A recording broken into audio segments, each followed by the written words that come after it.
Yesterday I hopped onto Twitter and saw something that made me laugh harder than I have in a long time. If you're unfamiliar with the three faces on the screen, that's Milo Stewart on the left.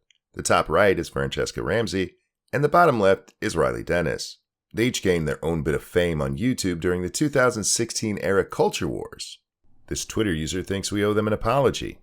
Let's see how that goes. Dear dumbass, I hope this finds you well.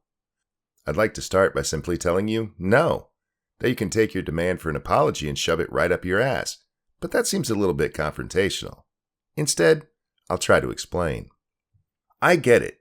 In this modern world, you probably see these three as having been right all along. I see them as harbingers of a horrible time to come. If we go back and look at some of the things they did, when there were still people fighting against the nonsense these three idiots preached, maybe you'll understand where I'm coming from. Here's Riley explaining how words are violence. So I thought I'd explain why intentionally misgendering trans people is an act of violence and why you shouldn't do it. You're allowed to have whatever opinion you want, but that doesn't mean that that opinion is valid or that it should be a part of our modern discourse. Here's Franny being a race-baiting hypocrite.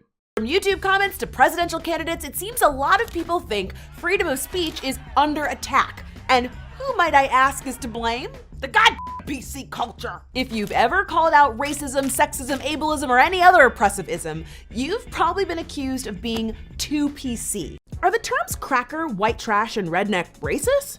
I wonder who came up with these phrases. And here's Milo explaining the terms under which she will even engage you.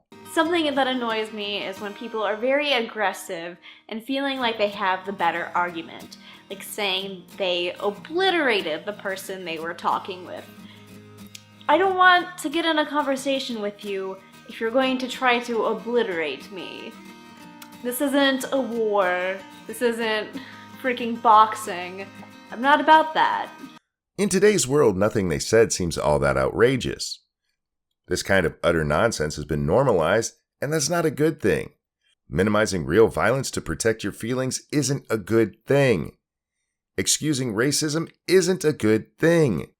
Setting the terms with which you're willing to talk to people who have other ideas, which in the end basically came out to, if you don't agree with me, I'm not going to speak to you, is not a good thing. These are all cancers which have infected our society and brought us to the polarized, nonsensical place we are in today. Could people have been nicer in responding to these three? Sure. Was it necessary to be nicer? No. Frankly, their bullshit should have received even more mockery than it did.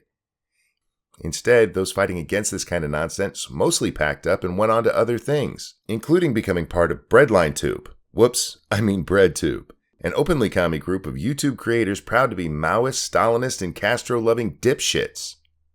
There are few of us left fighting in the trenches of the culture war, while the asinine thinking of Milo and friends are repeated by the highest levels of government, up to and including the President of the United States. In fact, even mentioning the culture war brings derision and scorn. It's not 2016 anymore, doo-doo head. It's true. It's not 2016 anymore. We seem to have embraced the insanity of what was once rightfully mocked.